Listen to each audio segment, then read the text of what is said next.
lọ́yà Àjàsá ló wà ní orí program tó sọ̀rọ̀ tí mo dẹ̀ jẹ́ kan lára àwọn lọ́yà tí ó represent àwọn tí wọ́n pè ní ẹjọ́ tí wọ́n fi ẹ̀sùn kàn. Now àkọ́kọ́ náà àwọn tí wọ́n fi ẹ̀sùn kàn yìí báwo náà ṣe jẹ́?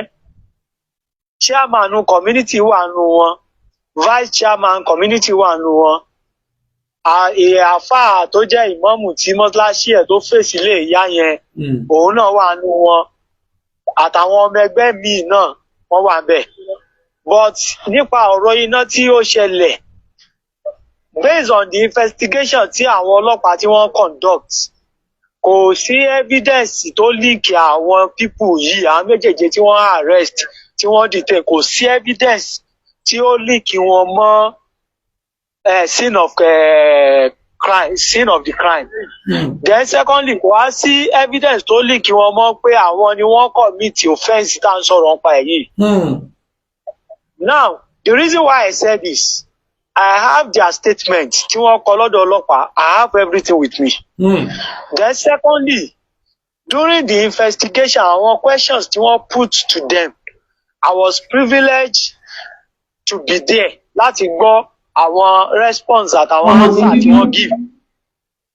Then ìyá ọlọ́ṣun tá à ń sọ̀rọ̀ ọ̀pẹ yìí, mo wà ń bẹ̀ nígbà tí ìyá yẹn ń confirm pé chairman community ọ̀rẹ́ òun ni, to the extent pé gan ọkọ mi náà máa ń pè wọ́n, àwọn èèyàn gan ládùúgbò ọkọ ìyá náà máa ń pè wọ́n. Then vice chairman gan ládùúgbò ọlọ́rọ̀ ìyá yìí ni dáadáa, ọlọ́rọ̀ ni wọ́n. Léyìí tó túmọ̀ sí pé kódà gan a tún rí gbọ́ pé there was a time tí kan náà ọmọ ìyá misbehave tó jẹ́ pé ẹni yìí náà ni wọ́n lọ fẹjọ́ sùn pé kó bá àwọn ọmọ ẹ̀ wí. Ṣé understand? Kódà ìyá sọ fún wọn. Ìjà ló dé nìsín lórí wá fẹ́ dòwe. Ìjà ló dé ìjà ọtí ẹ̀ dé tíjà bá dé lórí ó dòwe. So ìjà ọtí ẹ̀ ṣẹlẹ̀ láàárín wọn bíi pé èṣù ló fẹ́ kó sáàárín wọn látara ìṣẹ̀lẹ̀ tó ṣẹlẹ̀.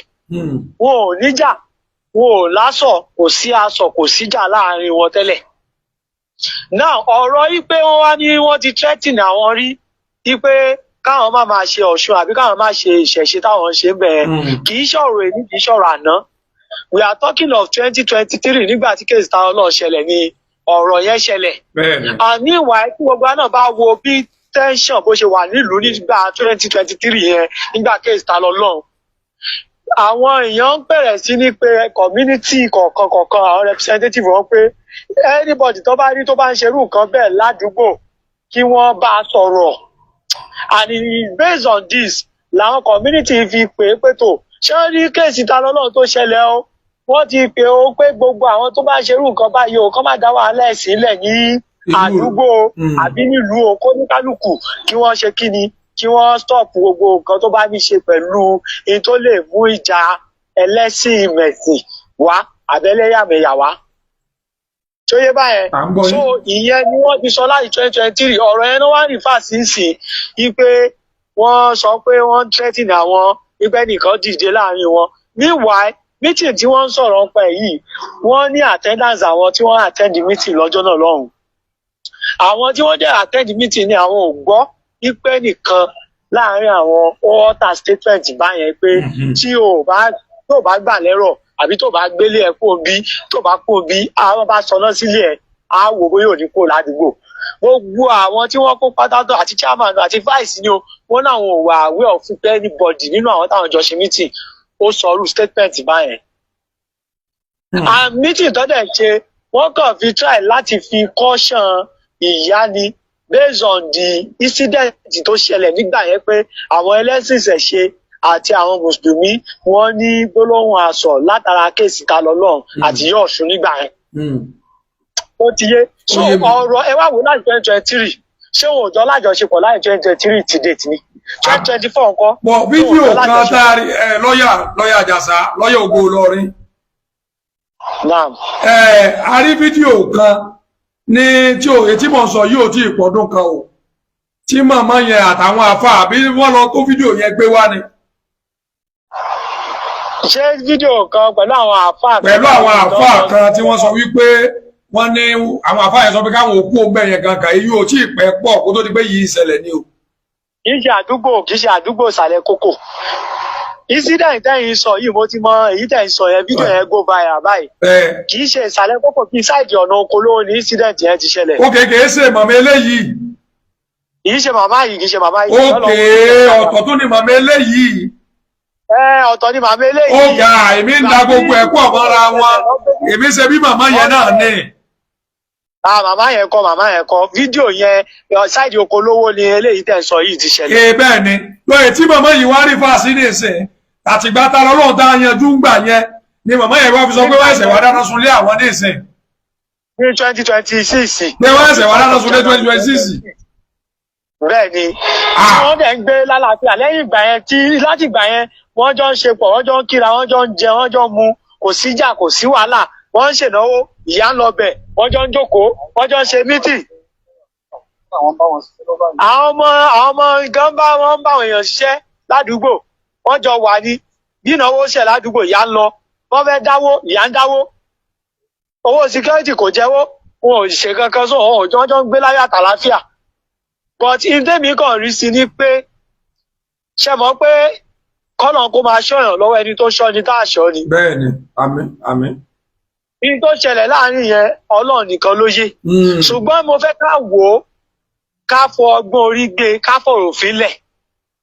Ṣé ẹ gbọ́ mi? À ń gbọ́ yín sà. Nígbà tí ilé ń jó lọ́wọ́ tí wọ́n wá fẹ́ kírun tí wọ́n wá announce pé ilé ìyá alágbájá ń jó o táwọn èèyàn sì fìrún lẹ̀ tí wọn ò kírun mọ́ àti chairman community àtàwọn vice àti gbogbo àwọn member community tí wọ́n bẹ̀rẹ̀ sí ní bọ́ síbẹ̀ wọ́n bẹ̀rẹ̀ sí paná kódà ìmọ̀ọ́mù tó jẹ́ ìmọ̀ọ́mù tó ń kírun fún wọn ní mọ́ṣáláṣí tó opposite ilé náà ìmọ̀ọ́mù ò lè kí ṣàì fún wọn lálẹ́ ẹjọ́ yẹn òun gan ló gorí ilé orí ilé ìyá yẹn òun ló gorí ibẹ̀ tó ń jápànù láti lè jẹ́ kí wọ́n òun ló ń gba omi ló jápànù pé kí wọ́n lè ríbi máa da omi sínú ilé láti fi paná. Àwọn ò ní sọ gbogbo èyí ó bọ́ta. Ṣe mọ̀ pé bí ọ̀tẹ̀ ní bá ṣáájú ẹni dọ́dọ̀ olórí ẹni náà máa ń gbà sí ẹni sọ orogún ìyẹn ni ṣe wọ́n pé kò lè dájọ́ in one's favour. So tó ṣẹlẹ̀ ni àwọn tó wá dìde tí wọ́n jẹ́ pé àwọn náà pé vice chairman community ló pe panápaná. Ok, panápaná wá bẹ́ẹ̀ ẹjọ́ yẹn. Panápaná wá bẹ́ẹ̀. Panápaná wá. Panápaná wà bọ̀ kí panápaná tó dé àwọn community ti dìde táwọn gangan tó paná yẹn lọ kí panápaná tó dé. Kọ̀dẹ̀ sí màmá yẹn ń lé tí gbogbo èyí ò fi kọ̀dẹ̀ sí màmá yẹn ń lé tí wọ́n fi gbé gbogbo ògbésẹ̀ yẹn. Kò sí màmá ń lé gbogbo tó ń sọ kò sójú màmá àwọn ọmọ náà wà ní àwọn ọmọ sì rí gbogbo ẹ̀. Àwọn ọmọ sì rí àwọn ọmọ òsínlé gbà tí náà ṣẹlẹ̀ wọ́n jáde but tí tèmi ń wò mẹ́ ni pé there is every likelihood or possibility pé káwọn ọmọ tó jáde kó lé wọ́n lè gbé kan lé náà kan ti bá tiwọn lọ. Àwọn ọmọ ní from my own finance. Ẹ dákun ẹni sùúrù lọ́yẹ̀ ẹ dákun ẹ má bínú. Ok, ìgbà tí màmá sọ pé àwọn èmi ṣe bí màmá jáde lé wọ́n wá tilẹ̀kùn àti àwọn ọmọ gbogbo wọn níwájú ọlọ àwọn ọmọ bẹ́ẹ̀ lé tiwọn. Àwọn ọmọ ń gbélé. Àwọn ọmọ wa jáde ni. Àwọn ọmọ wa jáde so a lè sọ àwọn ọmọ lè ti dáná kalẹ̀ nínú ilé kán gbàgbé ra ibi tán lọ kán má rántí mọ́. Ṣé understand kò sẹ́ni tí ò lè gbàgbé. Kì í ṣe ọ̀rọ̀ yẹn bí ṣe ń lọ lórí social media kọ́ báwo yẹn ṣe ń sọ kọ́lẹ̀ yìí ń sọ yìí. Kódà àgbàgbà tí iná ń jó ganan ṣe fi fóònù pé àwọn ọmọ pé ilé máa ń jó lé ẹ máa bọ̀ àwọn ọmọ ò sílẹ̀ àwọn community náà tún pé àwọn ọmọ. Gbogbo àwọn tó kó yìí náà pé àwọn ọmọ àwọn tó kó yìí náà pé àwọn ọmọ. Ọ̀pẹ̀dẹ̀ wà lákọọ́lẹ̀. Àwọn ọmọ náà dẹ̀ confam níwájú àwọn ọlọ́pàá pé lóòótọ́ làwọn rí vice chairman àwọn rí ìmọ̀mù tí wọ́n mú yìí àwọn rí vice chairman àwọn rí gbogbo àwọn tí wọ́n mú yìí àwọn rí wọn bí tán ti ń paná. Àwọn ọmọ tó sọ bẹ́ẹ̀ ní station. Bẹ́ẹ̀ ni wọ́n confam ẹ̀. Ẹ̀yin náà wá ń sọ̀sọ̀kúsọ online ẹnìkan ti kọ́ mi ní ìsìn pé sẹ́nu mi dùn pé wọ́n dáná sí ilé ìyá ọlọ́sùn ṣé ìtẹ́ ìwà ń sọ lọ́sẹ̀lẹ̀ ní ìsìn ṣé gbà tẹ́yìn náà ń gbọ́ lọ́ọ̀yà lẹni tí lọ́ọ̀yà àjàsà ní sọ̀rọ̀ lọ́ọ̀yà ògbó Ìlọrin. Ẹ sọ̀rọ̀ yín síwájú lọ́ọ̀yà ẹ dápẹ́ sọ̀rọ̀ yín síwájú ẹ ṣàlàyé síwájú. So like bí mo yẹn sọ lọ kò sẹ́ni tí ò lè gbàgbé kódà nínú ilé tí yàn ń gbé bí wọn bá plug nǹkan kalẹ̀ èèyàn lè gbàgbé lọ tí wọn bá gbé nǹkan léná gbà mí èèyàn lè gbàgbé pé òun gbé nǹkan léná tí ó ti jóná tó pé àwọn aráalé ni ó máa gbóòórùn pé kí ló wá ń rùn báyìí lágbájá ṣe ìgbé kan sí kitchen ṣóyé báyẹn so èmi believe pé iye tó fi lè jẹ́ pé ìyá travel àwọn ọmọ ló wà lé àwọn ọmọ ní ká tẹ̀ nínú dáadáa ṣé wọn ò gbé nǹkan lé náà kó tó di pọ́n jáde. So because ọ̀rọ̀ náà sọ sí ni lẹ́nu ó buyọ̀ sí. àní bí wọ́n ṣe present ọ̀rọ̀ yẹn lọ́yà bí wọ́n ṣe present ọ̀rọ̀ yẹn màmá yóò present ọ̀rọ̀ yẹn bí ìgbà pẹ́ nìkan kù lé màmá yẹn present ọ̀rọ̀ yẹn bí ìgbà pẹ́ pé ńgbà wọn lọ wọ́n ti gbogbo lẹ̀kùn kí wọ́n tó dé wọ́n ti wá dáná sílé wọn bí wọ́n ṣe present ọ̀rọ̀ yẹn nìyẹn. rárá o ìyá gan ti kò lé gẹ́gẹ́ bí mo ṣe gbọ́ ìzọ́fà bóyá bí oṣù kan àbí nǹkan kan. ọ̀gá o ta ló wá lè mọ̀ bí ìbá ẹgbẹ́ bá sọ ní ìsìn. ìyá náà lọlé ọdún káwọn tó dé náà sunlé so ṣé àwọn ọmọ lọlé ọdún pẹ̀lú ìyá question tó yẹ ká béèrè nìyẹn ṣé báwọn ọmọ ń gbénu lé àwọn ọmọ òṣà lọlé ọdún. àbí àwọn ọmọ sì lọ àwọn ọ̀rẹ́ ládùúgbò eléwọ̀ ọ̀rẹ́ wọn wo lọ́wọ́ jáde tó sọ fún wọn pé wọ́n fi iná sílé wọn ní kí wọ́n kí ó tọ̀hún náà. ẹ̀tọ́ àádá fún yín o àwọn tí wọ́n wá kó ní tó wá ń dùn yàn ń bẹ̀ ó ní pé gbogbo àwọn tó ṣàpátá gbogbo àwọn tó gbìyànjú tó bá wọn paná ni gbogbo àwọn elder of the community tó yẹ pé àwọn náà fi àwọn boys pé ó yá ẹbọ ta ó yá ilé máa paná yìí àwọn náà wá tún ṣà náà wá kó sí sẹ́ẹ̀lì. bó o ní o ṣe ní bó o lè yún un gan o ṣe ní wá dẹ̀sẹ̀ wá mú ọ̀tá lọ́wọ́. sọ àdá fún yín ṣé wọ́n wá lè dọ́jọ́ wájú wọ́n bá ní oré níwọ̀n tó bá ní oróṣòro ṣe ẹjọ́ ṣé ìtumọ̀ ẹ̀kọ́ lélẹ́yìí. ṣé ẹ gbọ́dọ̀ wá gbọ́ pé nǹkan ṣẹlẹ̀ ń lé nébọ̀yàn kí wọ́n wá ní kò kànyàn kí wọ́n wá má dìde sí. ibi tọ́wọ́ sẹ̀dẹ̀ dúró nìsín màmá tó mẹ́mbẹ̀ yẹn tí ò ní pírọ́blẹ́mù tí wọn ò jà téèyàn táwọn ọmọ yín bẹ́ nínú ilé ní ìsìn gbà tọ́rọ̀ ṣẹlẹ̀ àwọn ṣẹ̀ṣẹ̀ gbogbo wá kálukú wá ń sọ nǹkan tó rí àtẹ̀ tí ò rí. àwọn bẹ́ẹ̀ ṣe ṣàlàyé yìí kọ́ ni wọ́n ṣe ṣàlàyé lọ́ọ̀yà Àjàsá lágbára Ọlọ́run tí ìbá lè wá lọ́ọ̀rẹ́ ní ọ̀sẹ̀ yìí bá wà lọ́ọ̀rẹ́ lọ́sẹ̀ tí bọ̀. Ọ̀dà. Torí èmi ò mọ̀ pé ọ̀tọ̀ ní tẹ̀sẹ̀ mọ̀ pé èmi kẹ́sẹ̀ bí ìyá àjò òní torí mo róríṣiríṣi fídíò táwọn èèyàn ń gbé ìyá tọwọ́ tí wọ́n lọ bá tí àwọn àfáà kan bá sọ̀rọ̀ àwọn kan ṣe bí ìṣẹ́mi ìyá yẹn. tí àyẹ̀ wọlé tó jáde. bẹ́ẹ̀ ni àwọn èèyàn ṣe bí ìyá kankan náà ní méjèèjì nípa. òun kọ́ àwọn blọ́gà náà gbé síra wọn wọ́n fẹ́ mọ̀ ọmọ rẹ̀ ẹ̀yìn náà ẹ mọ̀ bọ́ wọ́n fẹ́ fi pawó ni. wọ́n irú ọ̀rọ̀ yìí sẹ́mi pé nǹkan tó yẹ ká clear ni pé ọ̀rọ̀ yìí kò papọ̀ mọ́ra wọn wọ́n wá ń pè nígbè wípé wọ́n ti sọ fún ìyá yẹn gbà yẹn torí pé ìyá yẹn ọ̀gbọ́ òun ni wọ́n fi dáná sunlé rẹ̀ láì mọ̀ pé ìyá eléyìí ò ṣe wá sórí social media wá ṣe fídíò rí. ìyá yìí ò wá sórí social media wá ṣe fídíò rí ọ̀tọ̀ọ̀tọ̀ ni. ilé jóná ni wọ́n sì bá yẹn paná àwọn ọmọ yìí sì ń bẹ níbẹ̀. náà káwá lọ sórí pé kí ló fà á tí wọ́n fi release wọn káwọn ń pariwo pé ìyá wa ń pariwo pé wọ́n fi wọ́n lẹ̀ kò yẹ kán fi wọ́n lẹ̀ kán gba àwọn òkìní kan náà ìtí mo fẹ́ béèrè ni pé even going by the law of this nation either constitution or the law of the state or administration of criminal justice law of Kwara State ṣé wọn wà entitled to bail ni. àbí o. So now, because they are still a suspect and they are presumed to be innocent until the contrary is proved. So, you cannot just say, can reach a conclusion pé since tó ti jẹ́ pé they are suspect, àwọn náà ni wọ́n ṣe. Àbí o. They are just the main suspect. And as a matter of fact, gbogbo àwọn statement tí wọ́n kọ, there is nowhere tí wọ́n ti link wọn mọ́ crime yẹn. Gbogbo statement tí wọ́n kọ kò síbi tó ti link wọn, even investigation àwọn ọlọ́pàá kò link wọn mọ́ pé àwọn ni wọ́n commit offence yẹn. But because of the publicity tí kéèsì yẹn ti ní àti because of public interest tó ti gùn òun ló fà á tí wọ́n fi wò ó pé kí oníkálukú lọ prove innocent ẹ̀ ní court ni wọ́n fi ti gbogbo wọn lọ.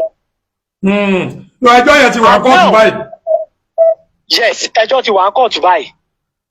Now what we are now saying now ó ní pé ọlọ́pàá wọ́n ní right láti fúnyàn ní administrative bail. Bí mo ṣe máa ń sọ̀rọ̀ sí wọ́n fún wọn bail lánàá they ask them to come back today wọ́n lọ síbẹ̀ lẹ́nìí wọn ò ṣàṣà lọ ṣe understand wọ́n tún padà lọ lọ́la náà kẹ́ mọ̀ pé tó bá yẹ pé wọ́n bá ní kán máa wá báyẹn tí wọn ò bá ti sá lọ so why kí ni why the fear kò sẹ́rù kankan náà kò sí kí ni wọ́n fẹ́ bẹ̀rù fún. So òfin dẹ̀ sọ pé you cannot detain person or you cannot detain anybody or a suspect more than 24 hours. The only way that if you detain èèyàn more than 24 hours only under special circumstances bóyá tó bá involve capital offences àbí bóyá ẹ rí i pé ibi tí ẹ ti fẹ́ jàjẹ́ nìyẹn ṣe understand ó lè yẹ kìlómítà kan tẹ gbọ́dọ̀ kó tó yẹ pé ẹ gbọ́dọ̀ wò tẹ gbọ́dọ̀ consider síbi tí kóòtù wà. Àbí kó jẹ́ pé bóyá ẹni yẹn o ẹni tẹ́ ṣe wàhálà kẹ́ tó mú ni tó yẹ pé tó bá fi wọ́n lẹ̀ there is likelihood of pé kẹ́ni yẹn travel out kẹ́ má rí mú mọ́ kó frustrate àbí kó frustrate investigation. Ṣé I understand? But what the law says is that you cannot detain, police cannot detain suspects beyond 48 hours. These people have spent 5 days. Wọ́n ti lọ ọjọ́ 5 ní detention. Màmá yẹn ká wò pé oore táwọn lè ṣe wọ́n ni pé kí wọ́n kà máa wà ń bẹ̀ kí wọ́n wá rán wọn lẹ́wọ̀n láìsẹ́rì. Mo ní màmá yẹn wò pé káwọn rán wọn lẹ́wọ̀n láìsẹ́rì kankan. Bẹ́ẹ̀ni, bọ̀dẹ̀ bíbí ni pé ìyá yẹn kọ́ ṣe understand. Ó láwọn kan tó yẹ pé àríjẹ nídìí ìbàjẹ́ ni àríjẹ nídìí mọ̀dàrú làwọn míì tó yẹ pé ibi tí nǹkan bá ti ń ṣẹlẹ̀ bí nǹkan báyìí ibẹ̀ làwọn máa ń fẹ́ gọ sí láti lè máa cash out ṣe understand so àwọn máa fẹ́ cash out ni so èyí tèmi rí bẹ́ẹ̀ nìyẹn. Ọ̀rọ̀ ẹ ṣeun. Àwọn àríjẹ nídìí mọ̀dàrú àríjẹ nídìí ìbàjẹ́. Ẹ ṣeun. Àwọn náà wà behind ẹ̀. Ẹ ṣeun sẹ́rí tẹ́ clear yìí ọ̀pọ̀lọpọ̀ 75% àwọn èèyàn tó ń wo ọ̀rọ̀ màmá yìí ọ̀pọ̀lọpọ̀ mọ̀ pé kò sí yàtọ̀ láàrin ìgbé yàtọ̀ mẹ́ láàrin màmá yìí àti màmá jọ́sí tó ní àwọn àfáàwọ̀ abọ́ ohun wọn mọ̀ pé yàtọ̀ mẹ́nu méjèèjì àwọn blọ́gà ti join gbogbo ẹ̀ papọ̀. Ìyàtọ̀ wà ń bẹ. Kọ́ yẹ̀ wò àwọn lè yóò ní ìṣù rí pẹ̀lú anybody ìyá yóò ní ìṣù pẹ̀lú anybody rí. Ọ̀rọ̀ community ń gbà tán sọ nígbà yẹn ní 2023 wọn ò dẹ̀ tún sọ̀rọ̀ jámọ́ láti gbà yẹn. Wọ́n sì ń gbélé wọn àwọn ọmọ wọn náà ń gbé bẹ̀. Àwọn ọmọ ọgá tó ń kírun pẹ̀lú wọn táwọn ọmọ wọn tó ń gbaṣẹ́ community. Àwọn ìkànnì ọmọ wọn kírun tó ń kírun. Àbí o ẹ mo dúpẹ́ lọ́wọ́ yìí o lọ́yà Àjàsá lọ́yà Ògo Ìlọrin ẹ ṣeun o ẹ kú gbogbo gbà wá àti bá fẹ́ wà lọ́rin màá jẹ́ kẹ́ ẹ mọ̀. No problem. Ẹ ṣe gan kò ní bàjẹ́ fún yín o ẹ ṣeun mo dúpẹ́ ẹ ṣeun thank you very much.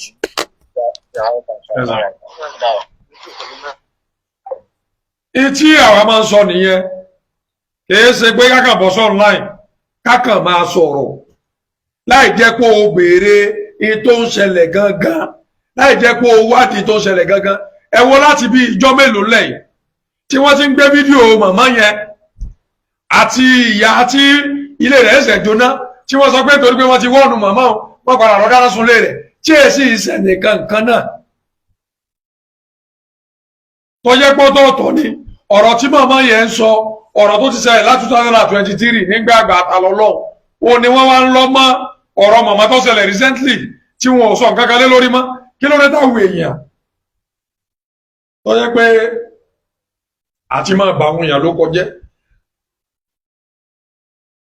wọ́n fẹ́ wá di nǹkan ó ti fẹ́ di bárakú fáwọn èèyàn báyìí o gbogbo ẹ̀ náà sì ni tó bá yẹ ni àwọn mùsùlùmí ni ẹ gbọ́rọ̀ tí wọ́n sọ lẹ̀ yìí ṣé màmá yìí pẹ̀lú tí wọ́n ń ṣe yìí èmi ò sọ pé kankan ó ṣe wọ́n o ṣé tí wọ́n bá tún bẹ̀ kọ́ gan ṣé wọ́n lè máa gbé bẹ̀ pẹ̀lú àlàáfíà èèyàn mélòó wọn fẹ́ rìn súnmọ́ wọn.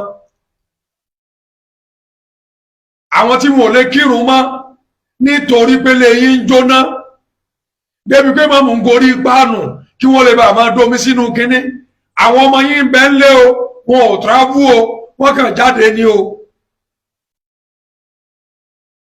everybody wá present ọ̀rọ̀ yìí bí ìgbà tó jẹ́ wípé màmá yá àtàwọn ọmọ rẹ̀ gbogbo wọn ni wọ́n travel